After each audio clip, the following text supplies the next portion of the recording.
सो नमस्कार दोस्तों, मैं जी के बोल रहा हूँ। एक बार फिर से मैं अपने इस क्लास को अपने सभी गुरुजनों के नाम समर्पित करता हूँ, जिनके मार्गदर्शन में मुझे यहाँ तक आने का अवसर प्राप्त हुआ। मुझे सब कुछ मिला, मुझे मेरा नाम, मुझे जो कुछ भी इस दुनिया में जीने के लिए चाहिए, मुझे सब कुछ मिला और बहुत ज़्यादा मिला। और इस सब के लिए मैं अपने सभी गुरुजनों को, जिन किसी के भी मार्गदर्शन में मुझे एक भी दिन पढ़ने का मौका मिला, मैं उन सभी को और उन सबों से मैं माफ़ी भी मांगता हूं अगर मुझसे मेरे गुरुजनों के प्रति व्यवहार में कुछ गलती हो गई हो या कुछ भी हो। नाउ आइए, आज एक खास बात के लिए हमारे आपसे मुलाकात हुई है और ये बात है वॉइस।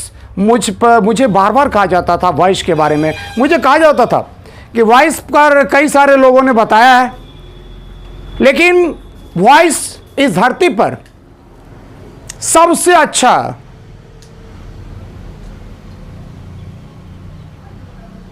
जिसे एक व्यक्ति ने एक्सप्लेन किया है, सारे लोग कहते हैं वो जीके ह्यूमन है, वो मैं हूं।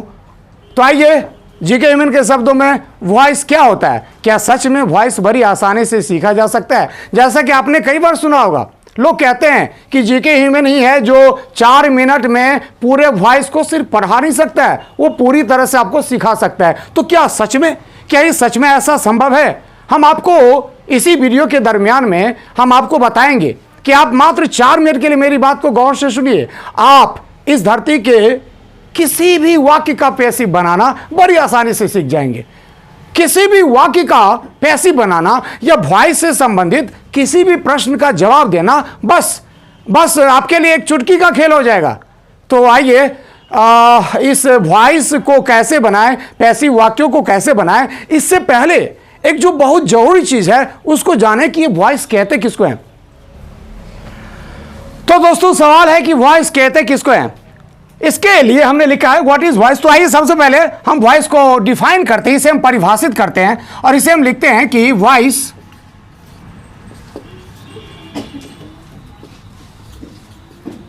Is a magic shown by a transitive verb.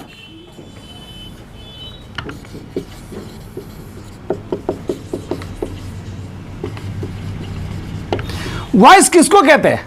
GK मैंने लिखा है, ये मैंने इस परिभाषा को लिखा है, मैंने ही इस परिभाषा को लिखा है। सबसे पहले हमने लिखा है। इस परिभाषा का प्रयोग आज दुनिया में कई सारे लेखक कर रहे हैं, उन्हें यह लिख देना चाहिए कि यह परिभाषा जीके मैंने लिखा है, और अगर वो लिखते हैं तो उनको अवश्य ये लिखना चाहिए। नाउ ये क्या है कि वॉइस किसको कहते हैं? Voice is a magic, voice एक जादू है, सोन बाय अ ट्रांजिटिव वर्ब, जो ट्रांजिटिव वर्ब के द्वारा दिखाया जाता है। इसका मतलब ये हुआ कि वॉइस एक जादू है, और सच में जब आप जीके ह्यूमन से पढ़िएगा तो आपको लगेगा कि सच में वॉइस एक जादू है।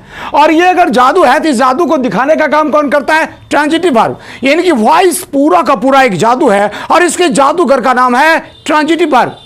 इसका मतलब ये हुआ कि अगर जादूगर नहीं होगा तो जादू नहीं चलेगा। याद रखिए इस बात को, जीके ह्यूमन आपको बताता है नो ट्रांजिटिव वर्ब नो फैस, नो ट्रांजिटिव वर्ब नो फैस। इसका मतलब यह हुआ कि अगर किसी वाक्य में ट्रांजिटिव वर्ब नहीं है तो उस वाक्य का पैसिव नहीं बनेगा। चलिए, इस बात को हम समझ गए, लेकिन यहां फिर से एक नया सवाल बनता है। इस बात को हम समझ गए कि अगर वाक्य में ट्रांजिटिव वर्ब नहीं होगा तो उस वाक्य का पैसिव नहीं बनेगा, लेकिन हम ये कैसे समझेंगे कि ट्रांजिटिव वर्ब कहते किसको हैं? बहुत डिटेल में हम आपको ट्रांजिटिव वर्ब के बारे में अभी नहीं बताएंगे, जब हम वर्ब की चर्चा करेंगे तो उस पर डिटेल में बताएंगे। अभी बहरहाल हम इतना तो कम से कम आपको बता ही सकते हैं कि वॉइस बनाने में आपको कोई दिक्कत ना हो। इसके लिए हमें समझना पड़ेगा वर्ब की दुनिया में, हमें जानना पड़ेगा वर्ब के छोटी सी दुनिया को। तो दोस्तों, आप इस बात को समझ लीजिए कि वर्ब 2 प्रकार के होते हैं। There are 2 kinds of verb. One is transitive verb. There are 2 kinds of verb, one is transitive verb and one is intransitive verb. Verb 2 प्रकार के होते हैं, एक को कहते हैं ट्रांजिटिव वर्ब और दूसरे को कहते हैं इंट्रांजिटिव वर्ब। सवाल है what is transitive verb and what is intransitive verb. दोस्तों, ये ट्रांजिटिव वर्ब किसको कहते हैं और इंट्रांजिटिव वर्ब किसको कहते हैं? तो जानिए इसको ट्रांजिटिव वर्ब। इसे हम शॉर्ट में लिख रहे हैं, ठीक है। टीवी मतलब टेलीविजन न मत समझिएगा। ट्रांजिटिव वर्ब इसका मतलब हुआ कि व्हेन, या इसको ऐसे लिखे हम, there if there is no preposition after a verb,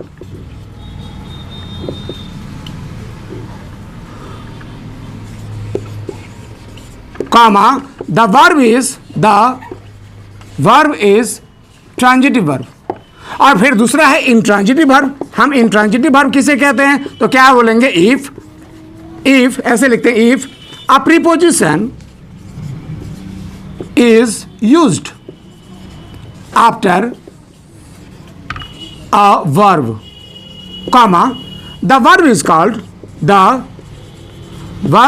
called transitive verb. बुझा कि ना बुझा? ना बुझा एक बार फिर से बुझिए। देखिए, हम चर्चा कर रहे हैं what is transitive verb and what is intransitive verb. ये ट्रांजिटिव वर्ब किसको कहते हैं और इंट्रांजिटिव वर्ब किसको कहते हैं। ट्रांजिटिव वर्ब के लिए हमने लिखा है कि if there is no preposition, यदि कोई प्रीपोजिशन नहीं होता, इसको जानिए, if there is no preposition, यदि कोई प्रीपोजिशन नहीं होता है आफ्टर ए वर्ब के बाद, the verb is called transitive, तो ऐसे वर्ब को हम ट्रांजिटिव वर्ब कहते हैं। दोस्तों, इस बात को अपने दिमाग में लिख डालिए। अगर वाक्य, कोई अंग्रेजी का वाक्य है, उस वाक्य में वर्ब है और वर्ब के बाद अगर कोई प्रीपोजिशन नहीं है, तो ऐसे वर्ब को हम ट्रांजिटिव वर्ब कहेंगे। अच्छा, तो आइए हम आपको बताते हैं अंग्रेजी में सभी वाक्य का फंडा क्या होता है, अंग्रेजी में सब वाक्य बनता कैसे। जान लीजिए, अंग्रेजी में प्रत्येक वाक्य का वैसे तो दो फंडा होता है, लेकिन हम आपको अभी एक फंडा बता रहे हैं। उसे हम कहते हैं SVO, यानी कि subject plus verb plus object.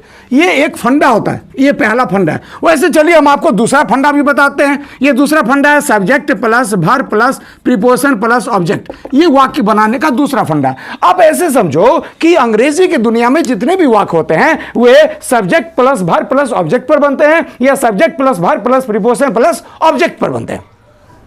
इसका बिल्कुल स्पष्ट मतलब है। कोई कमजोर मतलब वाक्य, कोई कमजोर स्टूडेंट भी इस बात को समझ सकता है। यदि वर्ब के बाद, ये वर्ब है ना, और यदि वर्ब के बाद सीधी ऑब्जेक्ट है, तो ये वर्ब को हम ट्रांजिटिव वर्ब बोलेंगे।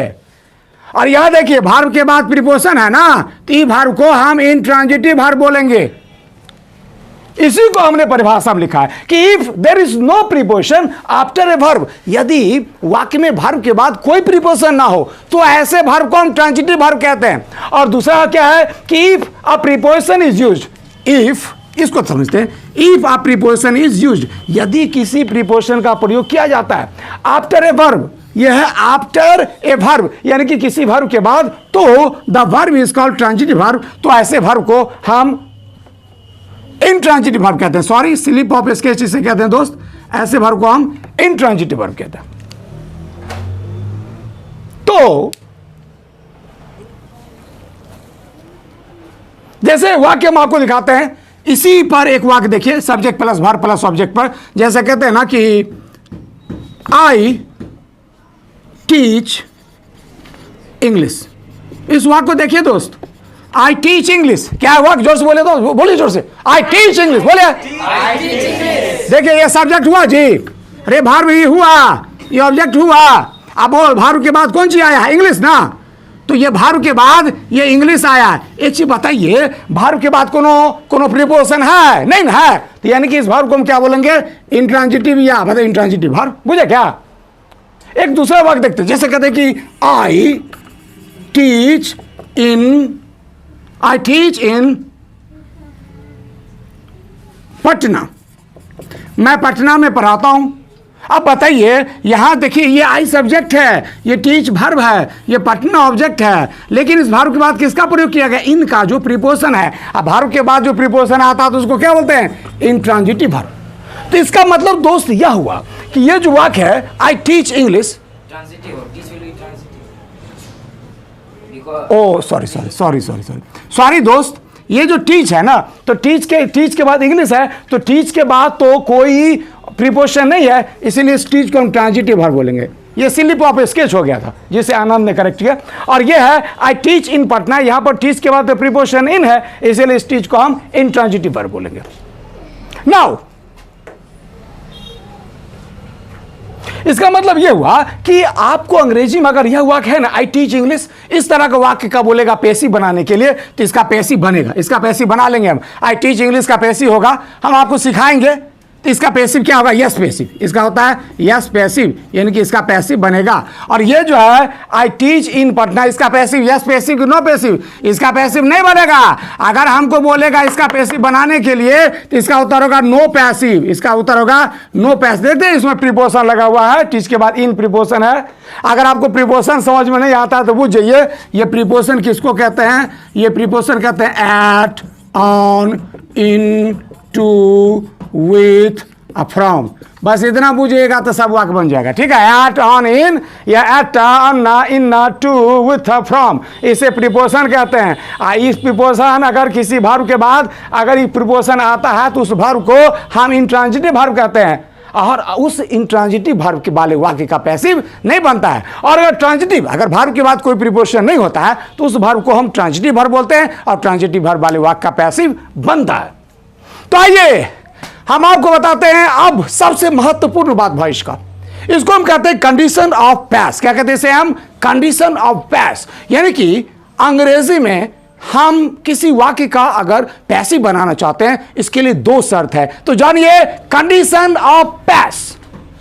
आइए दोस्तों, आपके साथ चर्चा कर रहे थे कंडीशंस फॉर मेकिंग पैसिव, यानी कि अगर किसी वाक्य का हम पैसिव बनाते हैं तो उसके लिए कंडीशन क्या है। ये कंडीशंस, इसके लिए दो कंडीशंस हैं। पहला कि the sentence must have a transitive verb. वाक्य में कम से कम एक ट्रांजिटिव वर्ब होना चाहिए, बुझे ना। और दूसरा बात देख लीजिए, दूसरा बात है कि द सेंटेंस